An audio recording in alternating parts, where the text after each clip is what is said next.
Esto es América Noticias bajo la dirección general de Carlos Vasallo. Estos son los titulares que marcan la jornada informativa de hoy. Escala la tensión. Donald Trump amenaza con destruir la energía de Irán y desde Teherán advierten, lloverá fuego. Petróleo ruso llega a Cuba, pero bajo el control de Trump. ¿Qué significa realmente? El dictador Miguel Díaz-Canel se atrinchera en el poder en medio del colapso. ¿Hasta cuándo puede sostenerse? Y en Miami, lo que empezó como una discusión terminó en caos total, golpes, persecución y un hacha en plena gasolinera. Además, Miguel Cosío conversa con Javier Larrondo de Prisoners Defenders sobre la situación crítica de los presos políticos en Cuba. Y Camilo Egaña explica junto al abogado Rick Díaz lo que viene en el caso de Nicolás Maduro tras su proceso judicial en Estados Unidos. Comenzamos. Irán ya tuvo un cambio de régimen. Eso aseguró el domingo el presidente de Estados Unidos, Donald Trump, quien prometió que cerraría un acuerdo con Teherán para poner fin al conflicto que ya superó un mes.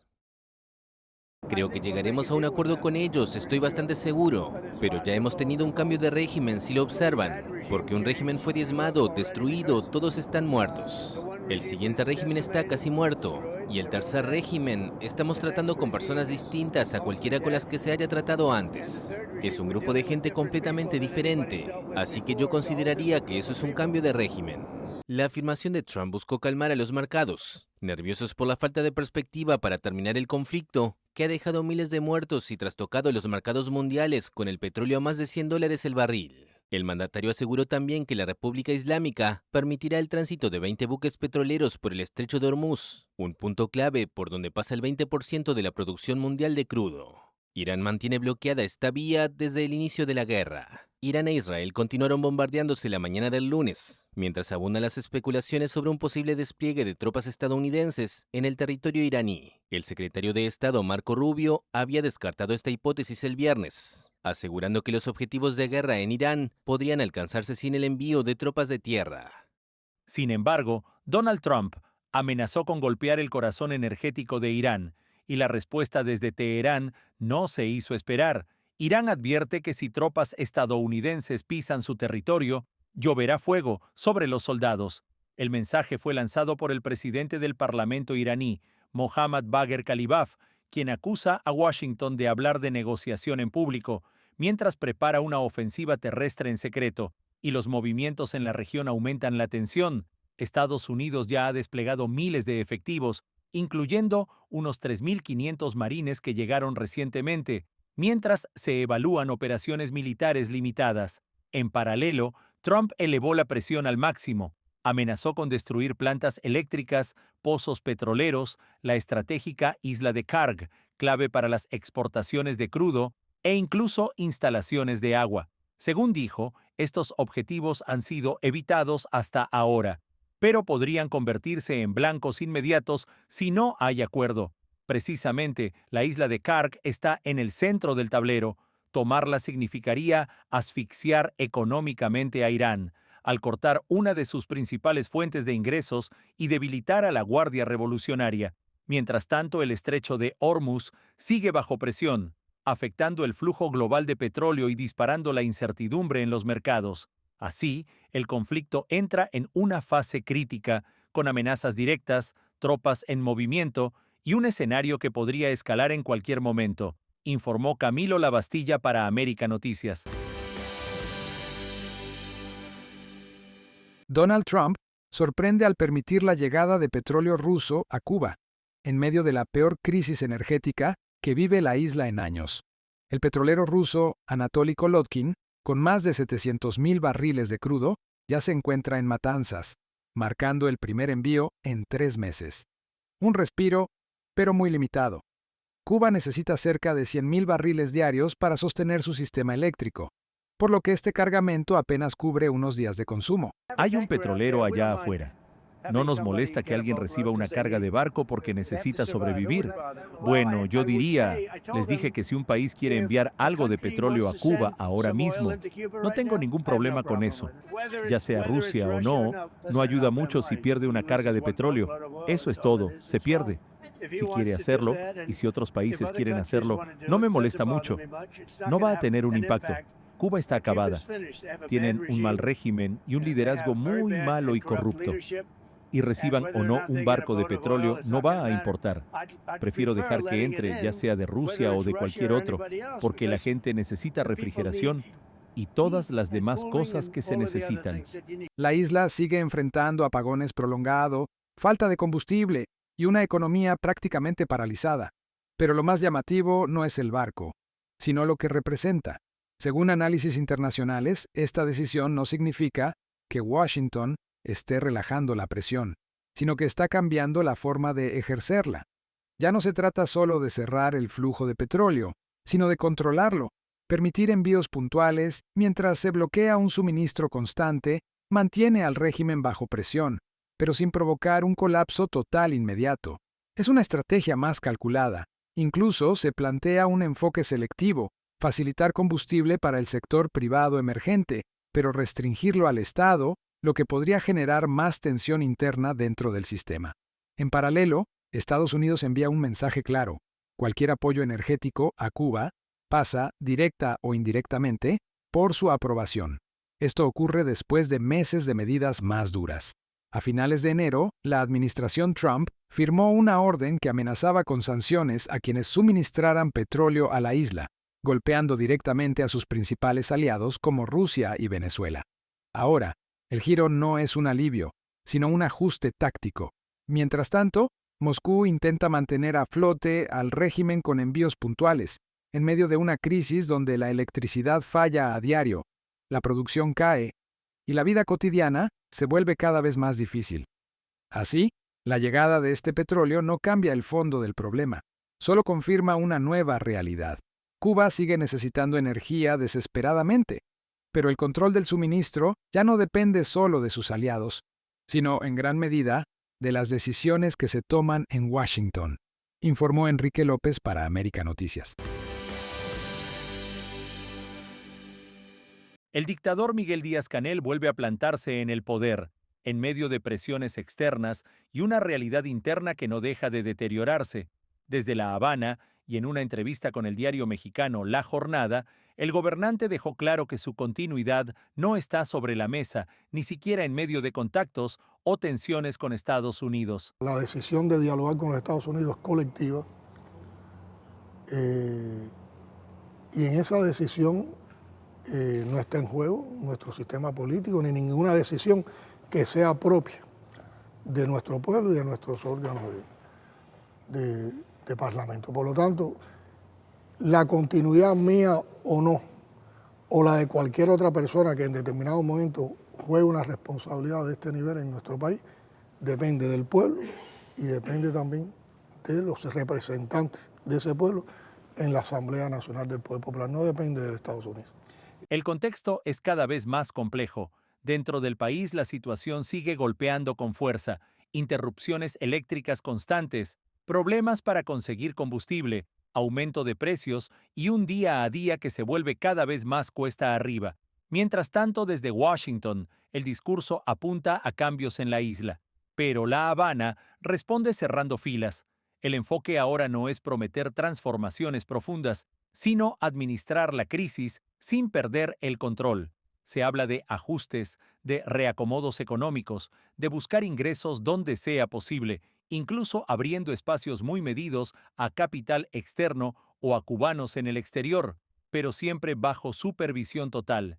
Es una maniobra para sostener el sistema, no para cambiarlo. Al mismo tiempo, el propio Díaz-Canel refuerza su imagen como parte del engranaje que ha sostenido ese modelo durante décadas. Por lo tanto, me considero también un resultado de ese proceso de crecimiento de la revolución y por lo tanto tengo un enorme compromiso en que ese proceso continúe, que ese proceso siga creciendo, que ese proceso siga aportando, que podamos superar esta etapa en que se han detenido nuestros sueños por este recrudecimiento del bloqueo. Y por eso estoy dispuesto a actuar hasta las últimas consecuencias, con toda sinceridad te lo digo, Luis. Tengo un compromiso enorme con el pueblo cubano, con la revolución cubana, con el liderazgo de la revolución cubana y con nuestra historia. No como una figura de transición, sino como alguien alineado completamente con su continuidad, y eso marca la línea actual del régimen.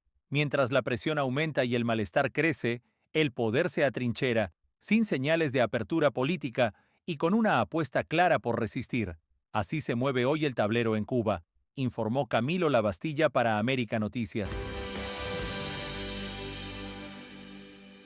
Lo que comenzó como una discusión en una gasolinera terminó en una violenta escena digna de una película. Una mujer fue arrestada en Miami-Dade tras protagonizar un altercado que escaló rápidamente a golpes, persecución y hasta el uso de un arma improvisada. Todo ocurrió en la estación de gasolina de un Costco en el oeste de Miami. Según las autoridades, la acusada, identificada como Valeria Andrea Aguilar, estaba gritando a otros clientes y generando tensión en el lugar, cuando otra mujer intervino y pidió al empleado que le revocaran la membresía por su comportamiento. Ese momento encendió la chispa. Lejos de calmarse, Aguilar reaccionó con furia, corrió detrás del vehículo de la víctima y luego se subió a su propio auto para perseguirla por varias calles. La confrontación no terminó ahí. Al alcanzarla en una intersección, Aguilar se acercó a la ventanilla del conductor y comenzó a golpearla directamente en la cabeza. Pero la situación dio un giro aún más violento. Según el informe policial, la víctima tomó una herramienta tipo hacha o multifunción y respondió al ataque golpeando a la agresora antes de escapar del lugar. Ambas terminaron con lesiones. La víctima sufrió heridas en el rostro, brazos y pecho, mientras que Aguilar también resultó con múltiples laceraciones y golpes. Tras ser atendida en un hospital, fue puesta bajo custodia y posteriormente trasladada a la cárcel. Ahora enfrenta un cargo grave de agresión con lesiones, que en Florida puede implicar hasta 30 años de prisión. Un juez ya ordenó que permanezca detenida sin derecho a fianza y le prohibió acercarse tanto al establecimiento como a la víctima. Este caso vuelve a encender las alarmas. Miami-Dade figura entre las zonas con mayores incidentes de agresividad vial en todo el país, donde situaciones cotidianas pueden escalar en segundos. Y esta vez, todo ocurrió en plena luz del día, alrededor de la 1:40 de la tarde del pasado miércoles, informó Enrique López para América Noticias. Esto es Voces de Cuba, la verdad que se vive y se cuenta sin miedo. Entonces nosotros queremos que Trump, presidente de Estados Unidos, Trump, tome una medida que pueda ayudar a Cuba. Cubanos, nosotros queremos libertad, ¿entiendes? Queremos libertad, trabajo, que cambie el sistema político. Estoy vivo, pero me siento como si estuviera muerto, ¿entiendes? Ya que se acabe nomás oyendo malo, ¿entiendes? Sistema que cambie, que Cuba evolucione. Cubanos pudieran hablar como hablo yo, sin miedo, porque yo hablar de Cuba, yo no estoy cometiendo delito, ninguna infracción, no estoy violando ningún derecho. Al contrario, si me quedo callado, pisotear, y no, ¿hasta cuándo? Ya, basta. Libertad. Mr. Trump, number one in the world. There's so many people, everybody people. I like it, I like it, Trump, Mr. Trump, I like it. Quisiera ver a Trump hablar, abrazarlo. Gracias, Mr. Presidente Trump, gracias. Trump bueno, cristiano. La dictadura castrista, no hay negocio. Trump, todo. El problema del sistema que nos está golpeando mucho, el problema del petróleo. Cuba no tiene petróleo, no hay transporte, no hay agua. Una máquina te cuesta mucho dinero. ¿Entiendes? No hay medicina, no hay nada. ¿Entiendes? Estamos viviendo a los salvajes. Todo el mundo no tiene la posibilidad de trabajar, de comprar una comida. Si trabaja hoy un poco, lo que hace hoy es para sobrevivir, comprar 3 libras de arroz, mucha necesidad. Queremos ya que eso, cortarlo de cuajo. ¿Entiendes? Lo queremos ser libres, que vengan los extranjeros, conozcan a Cuba, hagan negocios, compren su vivienda aquí. ¿Te gustaría si Rubio fuera presidente aquí? Me gustaría para que haya un cambio. Rubio es cubano, de padres cubanos, de la política de Trump. Aquí una democracia, una libertad, democracia. Esto es Voces de Cuba, la verdad que se vive y se cuenta sin miedo.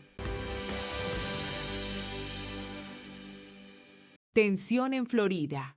Simpatizantes del presidente Donald Trump confrontaron a manifestantes cerca de Mar-a-Lago durante las protestas del movimiento No Kings. El enfrentamiento fue verbal y, aunque no dejó heridos ni arrestos en esa zona, reflejó el ambiente cada vez más polarizado en el país. Pero el foco principal estuvo en otras ciudades. Más de 80 personas fueron detenidas en todo Estados Unidos, la mayoría en Los Ángeles, donde más de 70 manifestantes fueron arrestados. Allí miles de personas salieron a las calles y aunque la protesta fue mayormente pacífica, algunos lanzaron objetos contra la policía, lo que llevó a las autoridades a intervenir. El Departamento de Policía ordenó dispersar la concentración, utilizando gas lacrimógeno y proyectiles de pimienta frente a un centro de detención. Fiscales federales advirtieron que varios de los implicados quedaron grabados y que continuarían los arrestos en los próximos días. También hubo detenciones en otras ciudades, al menos 8 en Denver, 2 en Portland y 1 en Dallas. Estas manifestaciones formaron parte de la tercera jornada nacional del movimiento No Kings, que reunió a millones de personas en los 50 estados. Los participantes protestaron contra la guerra en Irán, el aumento del costo de vida y las políticas migratorias del gobierno. La mayor concentración se registró en Minneapolis, epicentro reciente de protestas por operativos federales. A pesar de los arrestos, las movilizaciones dejaron claro que la presión en las calles sigue creciendo, en medio de un clima político cada vez más tenso en Estados Unidos, informó Leticia Grau para América Noticias. Esto es Noticias en un Minuto, la información clave para mantenerte al día. Cubana en Italia pide un AKM para defender al régimen y desata polémica. Ada Galano, cubana residente en Italia y presidenta de la Coordinadora Nacional de Cubanos Residentes en ese país, pidió públicamente a Díaz-Canel un fusil AKM para defender la patria si Estados Unidos ataca a Cuba. Su declaración, hecha en un acto en La Habana, encendió la polémica porque llega en medio de apagones, escasez y una crisis social profunda. Mientras muchos cubanos dentro y fuera de la isla consideran absurdo hablar de armas cuando falta comida, transporte y medicinas. El gesto fue leído como propaganda belicista y provocó rechazo inmediato en redes, donde la acusaron de apoyar un discurso desconectado de la realidad del país. Días después, la propia Galano reapareció con un mensaje más suave sobre la amistad y la gratitud, sin mencionar directamente la controversia que generaron sus palabras anteriores. Medicina, mañana vendremos a tomar nuestra AKM. Voy a sumar a las palabras de Silvio. Tengan pronta nuestras AKMs, porque como hoy hemos venido aquí con medicina, mañana vendremos a tomar nuestra AKM si es necesario. Los buenos hijos de esta patria jamás los defraudaremos. Y me voy a sumar a las palabras de Silvio. Diablos Rojos humillan a Matanzas 36-13 y firman paliza histórica. Los Diablos Rojos del México aplastaron 36-13 a los Cocodrilos de Matanzas en la Baseball Champions League Américas 2026, en un juego récord por la cantidad de carreras anotadas. La ofensiva mexicana castigó sin piedad al pitcheo cubano y dejó una de las derrotas más dolorosas para Matanzas en torneos internacionales recientes. El resultado confirmó el pase de los Diablos a la final y volvió a poner sobre la mesa las debilidades del béisbol cubano frente a equipos con mejor preparación y profundidad de la INA. ICE arresta en Miami a cubana con residencia permanente tras viaje a Cuba y enfrenta deportación por un delito de 2013. Yaima de las Mercedes Suárez, cubana residente permanente en Estados Unidos, fue detenida por ICE en el aeropuerto de Miami al regresar de Cuba, donde había viajado por motivos familiares. Las autoridades migratorias reactivaron un antecedente penal de 2013 relacionado con robo de combustible, y ahora ella enfrenta un proceso de deportación pese a que su historial reciente no registra nuevos delitos. La defensa intenta obtener fianza y evalúa recursos legales como habeas corpus, mientras el caso refleja el endurecimiento de los controles migratorios y el mayor escrutinio sobre residentes con antecedentes que viajan a la isla. Estamos de regreso en América Noticias junto a La Resistencia con Miguel Cosío. Tengo diversa información sobre Cuba y hablo con una noticia de última hora que ya los medios, por lo menos aquí locales, están tratando de buscar reacciones por lo que ha dicho el secretario de Estado y consejero de Seguridad Nacional, Marco Rubio, ahí saliendo de la Casa Blanca. Atrás tenía el helicóptero, el Marín 1, creo que se llama, y la tiró por en medio de Hong, como decimos en buen cubano, en relación a Cuba. Independientemente de que haya conversaciones o como las haya, la definición la acaba de plantear de manera tajante y literal el secretario de Estado de los Estados Unidos, que es quien lleva la política exterior del país y representa los intereses del presidente. El sistema de gobierno de Cuba tiene que cambiar, se acabó. ¿Y por qué he invitado a Javier Larrondo, presidente de la ONG, de la organización no gubernamental Prisoner Defender, que hace un trabajo puntual de llevar el récord de la cárcel, le llamo yo, el récord de cómo está la situación de los presos políticos en Cuba? Hay un largo comunicado hoy. Y Javier me aclaró hoy una duda que yo tenía. Yo pensaba, la semana pasada se había hablado de 21 presos políticos liberados. Primero se dijo que eran 15, después se pensaba que eran 22 y Javier me ha dicho hoy que la cifra son 23. Y quiero de paso repasar con él las cifras del cierre de febrero que Prisoner Defenders ha publicado. Javier, muchas gracias por allá. ¿Cómo andas? Espero no haberte sacado de alguna buena cena en Madrid. No. ¿Qué va? Si supieras mi vida, es muy aburrida. Estoy todo el día trabajando. Yo lo sé. Esto es una vocación que además en este preciso año, que hay tanta esperanza que las cosas cambien, es una vocación que es adictiva. Así que en ello estoy todo el rato. Yo lo sé porque me llegan los correos y los mensajes tuyos a veces en la madrugada, muy laborioso. Javier, antes de entrar en el tema de los presos políticos, ¿viste la declaración, tuviste tiempo de ver la declaración de Marco Rubio hace alrededor de una hora? Necesitábamos a alguien en la política internacional, y especialmente cuanto mejor en Estados Unidos, que fuera un experto en conocer a los criminales que tenemos apoltronados en Cuba, ¿no? Y claro, yo tengo una confianza absoluta de que él los conoce a la perfección y que no va a tomar ninguna decisión que sea errática, como se toman a veces cuando se toman decisiones sobre terceros países, en que no conoces algunos aspectos, te pierdes algunos detalles estratégicos y puedes meter la pata. Esto no va a pasar con Cuba y Marco Rubio. Entonces, lo que está diciendo es lo que todo experto en la temática cubana conoce como Marco Rubio. Por lo tanto, él está siendo incluso demasiado transparente, ¿no? Él no tenía por qué... Sí. Sí. Oye, Javier, a ver, aclárame esto. Yo sé que lo hablamos por teléfono hace rato, pero quiero que lo compartas también con nuestra audiencia, la audiencia de La Resistencia. De los 15 presos políticos que había escarcelado la dictadura, pasamos a 21. Yo me quedé en la cifra había un enredo ahí con 22 y hoy Prisoner Defenders, que lleva puntualmente el dato correcto, dice que son 23. Explícanos esto. Sí, nosotros hemos ido subiendo primero creo que los primeros fueron como 13, luego 15, luego 17 o 19, luego 21, 22, 23. Últimamente cada vez que recibimos uno hacemos una actualización. Nosotros recibimos de las familias la información de forma directa e instantánea prácticamente.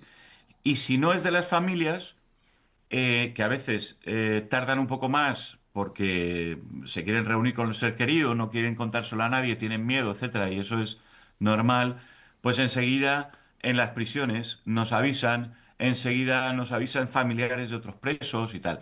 Entonces, lo que hacemos es, hasta que verificamos con la familia, pues no incrementamos el número.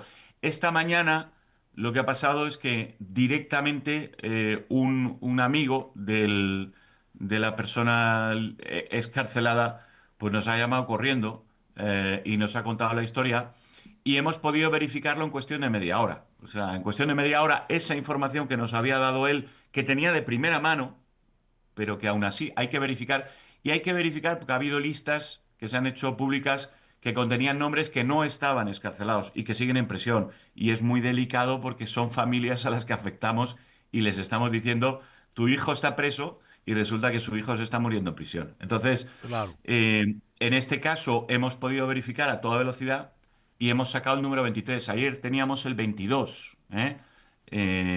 Y bueno, todos ellos, curiosamente, Miguel, son personas con condenas longevas. Es decir, no son personas... hay muchos de más de 9 y 10 años. Además, son perfiles que no son especialmente emblemáticos de la oposición, disidencia y tal, sino que son gente, bueno, pues que salieron a manifestarse, que no estaban afiliados políticamente, ni eran conocidos, ni nada, y que han sufrido mucho, ¿no? Todos ellos amenazados, todos ellos no pueden hablar con la prensa, no pueden hablar con las ONGs, no pueden hablar de su caso con nadie, no pueden salir de su localidad sin decirlo. Algunos tienen cámaras en la puerta de su casa y vigilancia permanente. Oh. Algunos les obligan a trabajar en cosas concretas por las narices del Estado cubano este esclavista. O sea, hay diferentes circunstancias, pero todos tienen como una especie de régimen carcelario domiciliar.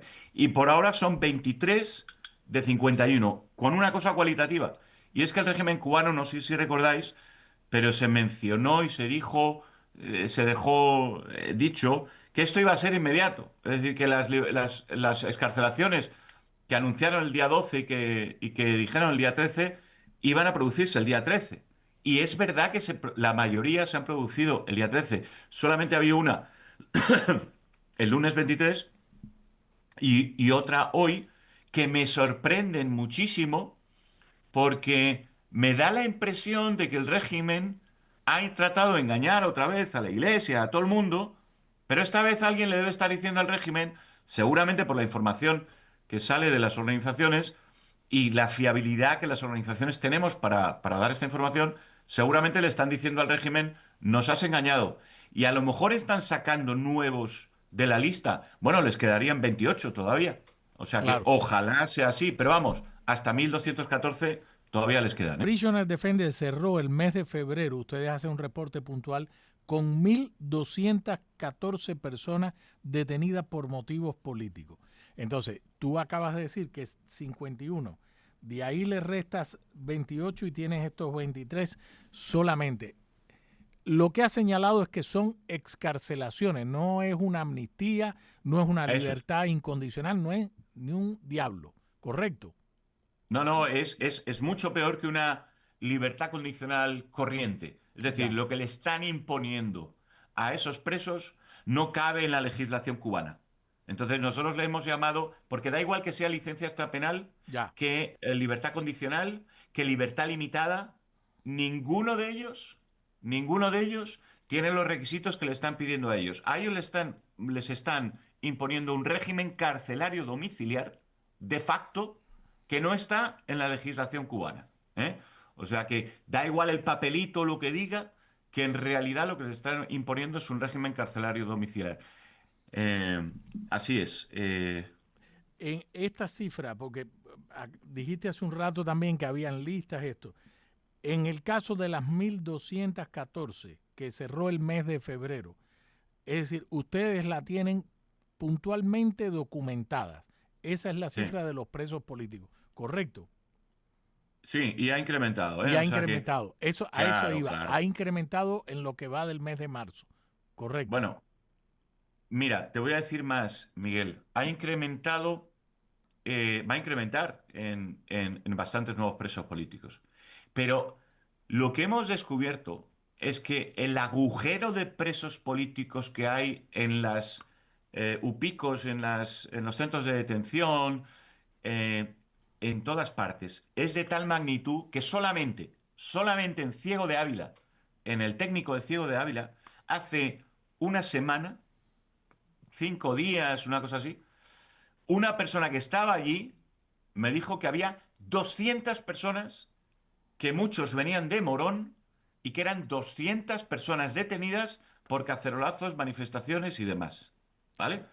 Entonces, si se está produciendo una razzia en Cuba en las diferentes cacerolazos, manifestaciones y tal, y hay un agujero de presos, seguramente sea un agujero inmenso. O sea que ahora mismo el foco primordial nuestro tiene que ser encontrar esos 200 nombres, cuando solamente han salido a la luz pues aproximadamente 15, 20, 20, 25, 30, no sé, algunas decenas. Pero no han salido 200 nombres solo en Ciego de Ávila. Solo en Ciego de Ávila. Entonces, Imagínate en La Habana, que también las patrullas de la seguridad del Estado y la policía están ya cada noche, vamos por 20 noches de protestas y desafíos en toda la isla. Entonces, lo que tú dices es que no se puede contabilizar en un dato exacto el número de nuevos presos políticos o detenidos por motivaciones políticas, ¿correcto? sí, las circunstancias actuales no son como las que había hace unos meses, donde había un cacerolazo, nos enterábamos, buscábamos los posibles detenidos, íbamos a por ellos, sabíamos que eran 3, 4, 5, y entonces era como muy acotado y se podía trabajar. Ahora está en todas las localidades, en todas las provincias, está habiendo cacerolazos, manifestaciones, cosas que la seguridad del Estado considera como que hay que reprimir. Y están reprimiendo por toda la isla a un nivel que creo que si lo supiéramos estaríamos asustados. Y seguramente están buscando el máximo de protección para esa información porque el escándalo podría ser pues de una magnitud, no de golpe como el 11J, pero sí justificativo de una intervención humanitaria. Claro. Entonces, claro, Cuba debe estar protegiendo esa información a todos los presos que ahora ha excarcelado, a todos les ha amenazado 27.000 millones de veces. O sea, les ha metido en la cabeza, les ha tratado de meter en la cabeza a todos el máximo de miedo, porque sabe que una posible intervención humanitaria se da cuando un pueblo sufre crímenes de lesa humanidad a una magnitud como las que está sufriendo ahora el pueblo de Cuba. Y si eso saliera a la luz pública, pues sería un motivo de intervención en Cuba, ¿no? Bueno, Extraordinario pues lo que eso es lo dice. que digo, que está sucediendo, que desgraciadamente estamos sabiendo y vamos a por ello, pero que a día de hoy no podemos decir, mira, estos son los 200 nombres que están en el técnico de Ciego de Ávila, estos son los no sé cuántos que están en La Habana, en Versalles, en Santiago, en tal, en cual, en todos los sitios de la isla, porque nos quedaríamos escandalizados. Pero hoy en día estamos trabajando sabiendo que lo que tenemos por delante es muy superior a lo que nos hemos enfrentado en estos últimos 3 años, una cosa así. Estamos en horas, como acabas de decir, las siguientes horas, que pueden ser días y semanas, lo tenemos claro, y meses, las horas críticas, los momentos donde la historia cambia. Y yo comparto tu mismo optimismo y claro, no tengo las certezas tampoco, al igual que tú, no tenemos certeza. Pero te agradezco mucho porque es un reporte muy, muy puntual, el más certero que he leído sobre el tema de los presos políticos. Muchas gracias. Pero bueno, hay mucha gente acertando Yo muchas sé, cosas y trabajando muy bien. eso O es. sea que tampoco. Aquí lo importante es que todos pongamos nuestro granito de arena lo mejor que podamos para construir derribar ese muro que está encarcelando a todos nuestros compatriotas, ¿no? Así es. Te mando un fuerte abrazo y nada, a descansar por allá. Un abrazo fuerte, Miguel. Saludos, Gracias. Javier. Javier Larrondo, Chao. señores, presidente de Prisoner Defenders. Extraordinario el trabajo que hace esta ONG, sobre todo con el tema de los presos políticos.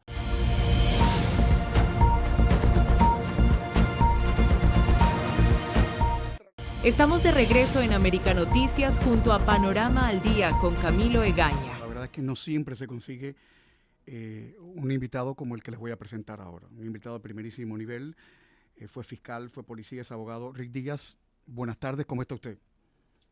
Buenas tardes, muchas gracias por la invitación. Bueno, le he invitado porque Nicolás Maduro y su mujer Cilia Flores han vuelto a la corte hoy a 83 días de su captura y lo más importante, en mi opinión, no sé en la suya, es que el juez, ese juez de 92 años ha dicho no, voy a desestimar el caso.